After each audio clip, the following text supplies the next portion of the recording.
ቡዜ አንቺ ጨጓራሽን ትልጭ ያለሽ ላንቃሽ እስከሚበጠስ ትጮ ያለሽ። ኤፊና ሩታ ግን ያው ቲክቶክ ላይ እናቴ ብትን ብትን ብትን ይሉበታል። ይገርማል እኮ እነሱ ሁለቱማ መቼም እኔ ነፍሳቸው የሚማር ራሱ አይመስለኝም። ሩታና ኤፍሬም እዚህ ጋር የሰው ጨጓራ ያነዳሉ፣ ያጨሳሉ፣ ተመልካቹን ሁሉ ሳይቀር ድብልቅልቅ ያደርጋሉ። እነሱ ደግሞ በእጅ አዙር ሄደው እዛ ጋር ምንም እንዳልተፈጠረ ምንም ነገር እንዳልተፈጠረ ሲደንሱ ብትን ሲሉ ነው ያዩዋቸው። እና ይመቻችሁ። ለማንም ሩታዬ የኔ ቆንጆ ቀበጧ በይ ለማንም እጅ እንዳሰጭሽ የኔ ቆንጆ። በነገራችን ላይ ቡዜ እንግዲህ ማለት ነው ዋና የመጣችበት ዛሬ ነጥብ እንግዲህ ዴቭ ላይ ስትጮበት ነው እንደነገርኳችሁ። እንግዲህ ያው ላንቋን እኔ ቡዜ አያምሽም፣ ግን ሁሌ ትጮያለሽ በአብርሽ ጉዳይ እኔ አይደክምሽም ውዴ? ወይኔ እናቴ እውነቴን እኮ ነው። እና እንግዲህ ዋና የመጣችበት ምክንያት ዛሬ እንግዲህ እብድ ሆና እሳት ጎርሳ እሳት ለብሳ ነው የመጣችሁ ማለት ነው። እሱም ዛሬ ደግሞ ከኤፍሬም ዘለል ብላ ደግሞ ዛሬ ከዴቭ ጋር ነው ማለት ነው የገጠመችው ፍልሚያውን። እሱም ትናንትና በሩታ ክስትና በዴቭ እንግዲህ ሽምግልና በሚሉት ምክንያት እንግዲህ ተወክለው መጥተው አብርሽን ሲያወሩት ሰምታለች፣ ቪዲዮን አይታለች። እና ያንን ቪዲዮ በማየት ነው እንግዲህ ዛሬ ዴቭን ያኛውስ ትንሹስ አንዴ ከእጅ ወጥቶ እንዲህ ብሏል። አንተ ደግሞ ኤፍሬም፣ በነገራችን ላይ ኤፍሬም ትንሽ አይደለም እኮ ቡዜ፣ አንቺ ከምታስቡ በላይ ያስባል። በጣም አስተዋይ ልጅ ነው። በጣም አንቺ ትንሽ ስለሆነ እየበጠበጠ የሆነ ያልገባው ነገር ምናምን ነገር አድርገሽ ነው ኤፍሬም የምትስዩ፣ ግን አይደለም። ለማንኛውም አንቺ አሁን እሱ ሊሄድ ሲል የሚሄድበትን መንገድ አስተጓጎሉት እያልሽ ነው። አብርሽስ ቢሆንስ ዝም ብሎ የሰው ህይወት የሴቶችን ህይወት በጥብጦ መሄድ አለ ሳይወስን ሳያስተካክል። በነገራችን ላይ ማለት ነው ቢሄድ ራሱ ሴቶቹ እንደማይፋቱት ታውቂያለሽ፣ ይጠብቁታል እስከሚመጣ ማለት ነው እንጂ መቼም የሄደበት ሀገር አይቀርም። አንቺ እንደምትዩ ከሆነ ማለት ነው። አንቺ ራሱ ቡዜ እንዴት ነው የምታስቢው? እዚህ ጋር የሁለት ሴቶችን ህይወት ወን አልወሰነ፣ ወን ወስኖ አልወሰነ፣ ወን እንደ ወንድ ቆርጦ አልቆረጠ፣ የሴቶች ህይወት ላይ ተጫውቶ እዛ ጋር አስወልዶ እዚህ ጋር ውሽማ ይዞ በሁለት ሴቶች እንባ ላይ እየጨፈረ እሱ ለመዝናናት ለራሱ ረፍት ለመስጠት ከሀገር ለመውጣት ይሄድ ስትይ አንቺ ራሱ እንደ ሴት ትንሽ አይከብድሽም? ባይሆን ያለውን ነገር አስተካክሎ ወስኖ ይሄድ ብትይ አዎ ተመልካችም ቤተሰብም ይስማማበታል። ስለዚህ አሁን ዴቭን እንዴት ትናንትና እንደዚህ ታረጋለህ? አሁንም ወደ ሩታ ናት። በቃ እኔ ብሆን የማይሆነኝ ህይወት ከሆነ ወንዱ የማይሆነኝ ከሆነ እቆርጣለሁ ነው። እውነትሽ ነው። ግን ቦዜ በነገራችን ላይ ሲያወሩትና ሲያደርጉት ቀላል እንዳልሆነ ታውቂያለሽ። ቀላል አይደለም። ስናወራው ቀላል እኮ ነው። ግን በሩታ ቦታ ሆነሽ ግን እንዴት እኔ ብሆን እንዲላለው ህይወት ይቀጥላል? አዎ በደንብ ህይወት ይቀጥላል። እንደሚቀጥልማ በደንብ እናውቃለን። ግን ማን ልጅ አሳቅፎ ማን ይዘላል? ስታስቢው ማለት ነው። ማን ይዘላል? ማን ልጅን አሳቅፎ የልጅነት እድሜዋን ምጥጥ አድርጎ ለትንሽ ጊዜም ቢሆን በሷ ላይ አብርሽስ ቢሆን ደረቱን ነፍቶ ተወጣጥሮ ከዛ ወደ ምርጫ የሚገባ አይነት ወንድ ሆነ። ትናንት በነገራችን ላይ እያየነው እኮ ነው። አንቺ አልቆለታል እኮ እሱ እንዲያይላትም እሷ ለምን ወስና የራሷን ይሄን እኮ ደጋግመሽ ነገርሽን። ደግሞ እየሰማችሽ እኮ ነው። ቪዲዮ ደርሳታል። ብዙ ጊዜ እየሰማንሽ፣ እኛም አርፈን ተርፈን እየሰማን ነው እኮ ለምን የራሷን ህይወት እኔ ብሆን እንደዚህ። አንቺ ብትሆኝ በቦታውማ አይሆንም። ያው እኔ ብሆን ብለን ስለምናወራው ነው፣ ስላልሆንም ቦታው ላይ ማለት ነው። ስለዛ አሁን አንቺ እንደምትዩ አብርሽና ሩታ እንዲህ በቀላሉ ሩታም እንዲህ በቀላሉ የምትፋታው እንዳይመስልሽ። አትፋታውም እንደዚህ። አሁን እኛም ከዚህ በላይ ቢበቃትስ እያሉ ነው ተመልካቾቹ። ቢበቃስ ከዚህ ትናንት በእርግጥ እያየውን አልፈልግሽም ስትፈልግ የእድሜዋ ጉዳይ ልክ እንዳሳሰባት ትዳር መስርቼ። በነገራችን ላይ እኮ አሁን ነው እንጂ ያኔ ከደስታ ጋር እንኳን የሆነች ነገር ስትፈጥር እኮ ከኤርሜላ ጋር እንኳን ሆና መጥቶ የሚበጠብጠው ወንድምሽ ነበረ። አሁን እንደሚለው አልነበረም አይደል? ሩታ ልክ አንድ ስቴፕ ሄዳ ህይወት ጀመርኩ ስትል እየመጣ እዛ ጋር በልጁ እያሳበበ ቤቴ ማንም እንዳይገባ፣ ይሄ እኮ የአባወራ ቤት ነው፣ ለትንሽ ቀን ነው እኮ እዚህ እንድትቀመጭና ልጅን እያለ ሲፈነጭ የነበረውን ትዝ ይልሻል?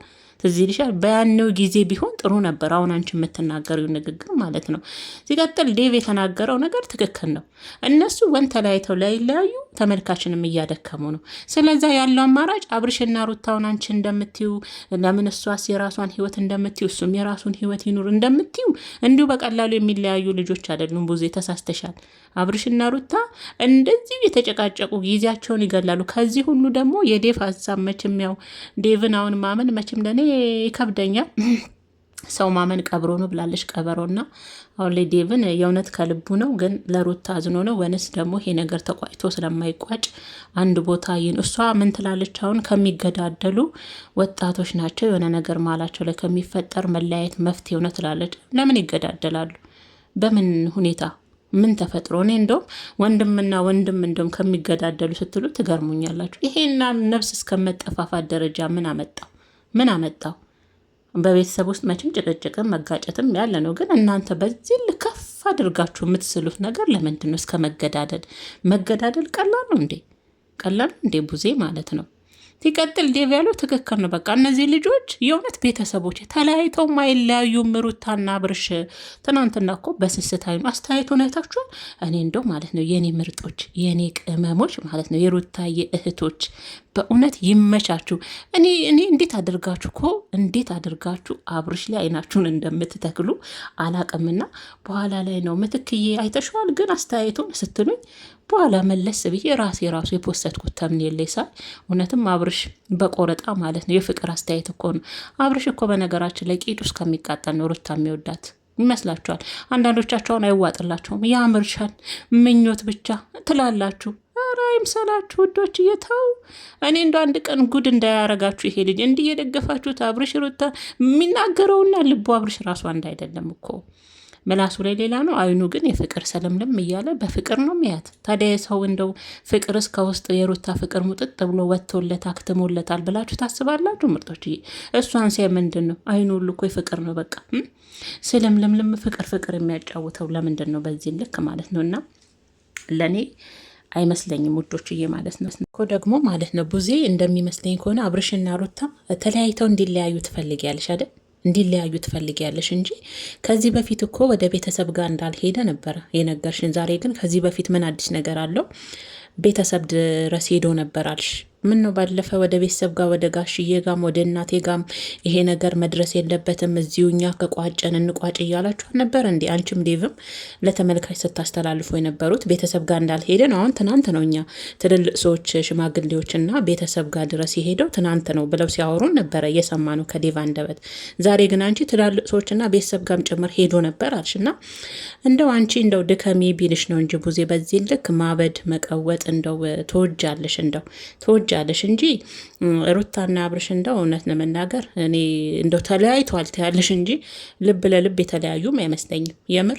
ምክንያቱም ልብ ለልብ ተለያይተው ቢሆን እነዚህ ልጆች በዚህ ልክ ባልተጨቃጨቁና በዚህ ልክ ደግሞ ለቤተሰብም በዚህ ልክ በጨቀጨቃቸው ባልተረፉ ኖሮ ብዬ ነው ማስበው ውዶችዬ።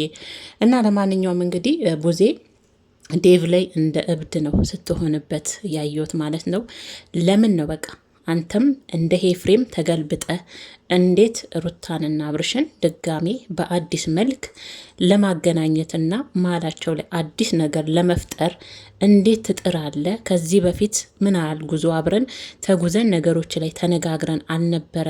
በማለት እንግዲህ ቡዜ ዴቭ ላይ እንግዲህ ስትወርድበት ስትወጣበት ነው ያየው። ዴቭ ደግሞ እኛ ደከምን እንጂ እኮ ልጆቹ ይሄን ነገር ዘግተው የሚዘጉትም ተለያይተው የሚለያዩም አይመስለንም እያለ ነው። እውነት ነው። እኔም በዚህ ሀሳብ እስማማለሁ። ትክክል ነው ነው። እና በዚህ አጋጣሚ እንግዲህ ኤፍሬም እና ሩታ ቲክቶክ ላይ ዞጥ ያብዱታል፣ እናንተ ይቀውጡታል። አቤት ሩታዬ እሷ እኮ ማለት ነው በነገራችን ላይ ውስጧ ቆስሎ ራሱ ቡዜንም የጎዷትንም አሁን ዴቭ የሆነ ሰዓት ላይ አይታችኋል ተቀይሮ ወዲያው ሄርሜላን አጽናኝ የሄርሜላ ደጋፊ አብርሽ አንቺ ነው የሚመስል አይነት ነገር ሲያስተላልፍ ነበር አይደለ? ከሄርሜላ ጎን ሆኖ ማለት ነው።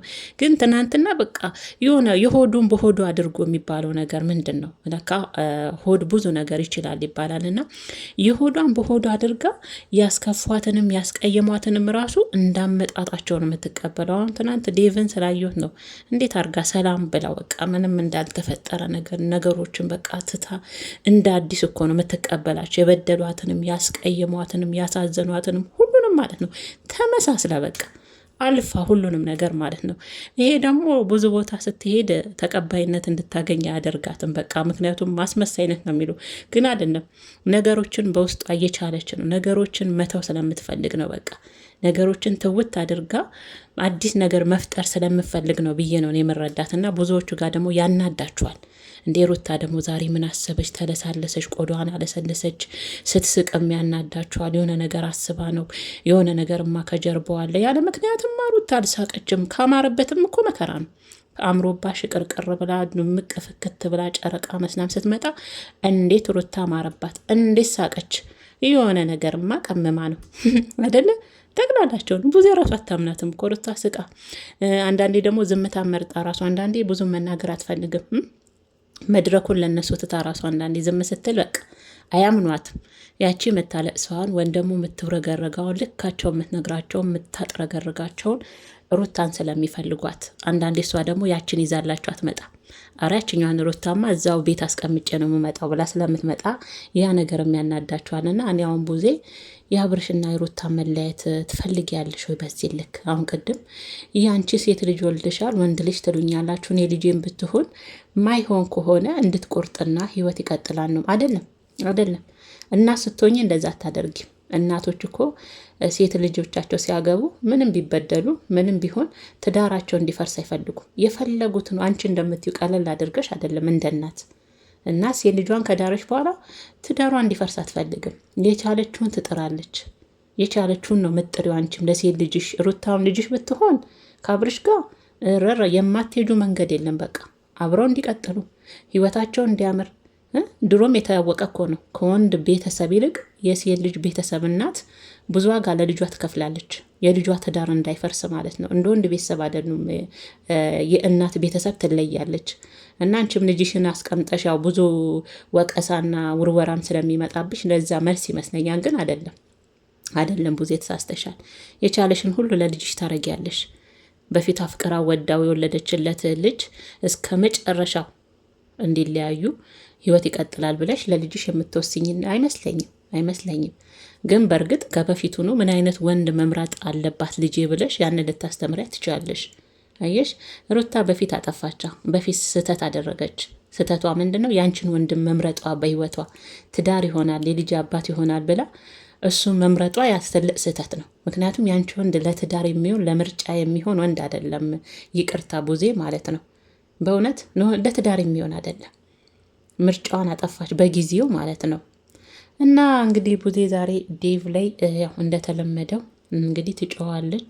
እኔ እሷ ልጮቹ እንደው እየደከመኝ ነው እግዚአብሔርን። ኤፍሬምን ታገኘዋለች፣ ትጮዋለች። ኤፍሬምን ደግሞ ቀደም ከህይወታቸው ከሩታና ከአብርሽ ህይወት ውጣ ብላ ደግሞ መቼም ይሄ ልጅ ፈርዶበታል። አንደኛውን ኤፊ የሩታ ክስት ገኒም ደግሞ አግኝታ ኤፍሬምን ከህይወታቸው ውጣ እያለች ነበረ። እና ለማንኛውም እኔ ዴቭ የተናገረውን ነገር ደግፌዋለሁ። እነሱ አንቺ ዛሬ ተለያይተው ደግሞ እኮ አንቺ ራሱ ቡዜ ማለት ነው እንደ ሴት ራሱ ስታስቢው ወንድምሽ የዛ ጋ የመሰረታቸውን ህይወቶች ሳይቋጭ ወዲህ ነው እንዲሄድ የምትፈልግ አንቺ። በቃ የወንድምሽ ደስታ ነው የሚያሳስብሽ።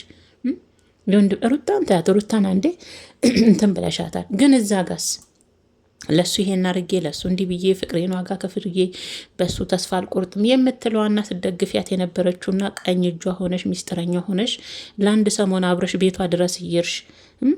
ቤቷ ድረስ ስታሽቃብጭላት የነበረችው ሄርሜላስ አታሳዝንሽም? ሩታን ታያት፣ ችግር የለውም። እሷን ለእሷ ታያት፣ ችግር የለውም። በፊትም ስትወጣው እዚህ ደርሳለች፣ አሁንም ትወጣዋለች፣ ችግር የለውም። ስለዛ እነዚህ ልጆችስ መሀል ላይ አይጎዱም? አንቺ በቃ የእሱን ደስታ ብቻ የምትፈልጊው እነዚህን ሴቶች መጎዳት አትፈልጊ። የሴቶቹ መጎዳት ምንም አይመስልሽም። ይሄ ልክ ነው ብለሽ ታስቢያለሽ? ትናንት እኮ ኤፍሬም ተናግሯል። ለወንድምሽ ደስታ ብቻ አይደለም መጣር ያለብሽ። እንደ ሰው የምታስቢ ከሆነ እንደ እድሜሽ እንደወለደ ሰው ብዙ ላይፎችን እንዳሳለፈ ሰው እንደ ሴት ደግሞ በተለይ የምታስቢ ከሆነ መጀመሪያ ከመሄዱ በፊት የልጆችን ህይወት አስተካክሎ የሆነ ውሳኔ ላይ ደርሶ የፈለገበት ይሂድ ብሎሻል። መሆንም ያለበት ይሄ ነው። ለዛም ነው ትናንትና እኔ በኤፍሬም ሀሳብ እስማማለሁ ያልኳችሁ። መሆንም ያለበት ይሄ ነው እንጂ ዝም ብሎ የሴቶቹን ህይወት ድብልቅለቅ አድርጎ ወን ዘልቆ ላይ ዘልቅ ወን ትዳር ሆኖ ላይሆን ወን ፍቅረኛ ሆኖ ላይሆን ወን ሙሽማ ሆኖ ላይሆን የሴቶቹን ህይወት ደበላልቆ ዝም ብሎ ተነስቶ መሄድ አለ እንዴ? አንቺ ራሱ ስታስብ የሰውን ህይወት በጥብጦ እንደዛ አለ እንዴ? ይሄ ልክ ነው? አንቺ ራስሽ እውነት እያረግሽ ያለሽው ሚዛናዊ ነገር ነው? ወንድሜ ብቻ ይጎዳ ነው ወንድሜ ብቻ ይጎዳ እሱን ደስታ ብቻ ላስቀድም ነው። በእርግጥ አዎ ማንኛውም ሴት ብትሆን የምታስቀድመው ወንድሟ ነው። ግን ከወንድሟ ቀጥሎ ደግሞ እዛ ጋም እኮ የተበደሉ ሴቶች አሉ እኮ አይደል? እነዛንስ እንዴት እያየሻቸው ነው? አያሳዝኑሽም? ለማንኛውም እንግዲህ ያለው ነገር ይሄ ነው ምርጦችዬ ማለት ነው። እንግዲህ ታዲያ ዛሬ ቡዜ በምን ምክንያት ነው ዴቭ ላይ በዛ ልክ ስትጮህበት ስታንባርቅበት የነበረችው ብትሉ እንግዲህ ያው በትናንትናው ቪዲዮ ነው ገኒና ዴቭ ተገናኝተው ሩታና አብርሽ የሽምግልና ምናምን ባሉበት ቪዲዮ ምክንያት ነው እንግዲህ ዛሬ ያየናት ማለት ነው። ምርጦችዬ እንዴት አመሻችሁ አላልኩም። የኔ እንግዲህ ነገር እንደዛ ነው። መጨረሻ ላይ ነው እንዴት አመሻችሁ ምለው። በጣም ይቅርታ ሶሪ ውዶችዬ ማለት ነው። ሰላማችሁ ጤናችሁ ብዝት ትርፍርፍ ይበልልኝ። እኔ ጋር ሁሉ ሰላም ነው። እግዚአብሔር የተመሰገነ ይሁን። ቀናችንን እግዚአብሔር ሰላም ስለዋለን ክብርና ምስጋና ለፈጣሪ ይገባ ማለት ነው። የኔ ምርጦች፣ የኔ ቅመሞች፣ የኔ ጀግኖች እናንተ ናችሁ ለእኔ ጀግኖች። ሰላማችሁ ይብዛልኝ ውዶችዬ። ጤናችሁን ጠብቁ። በያላችሁበት ሰላማችሁ ብዝት ይበልልኝ ማለት ነው። እንግዲህ በኋላ ደግሞ አዲስ የተፈጠረ ነገር ካለ አብረን እንገናኝ ይሆናል። እስከዛ መልካም ምሽት፣ በሰላም ያስመሸን።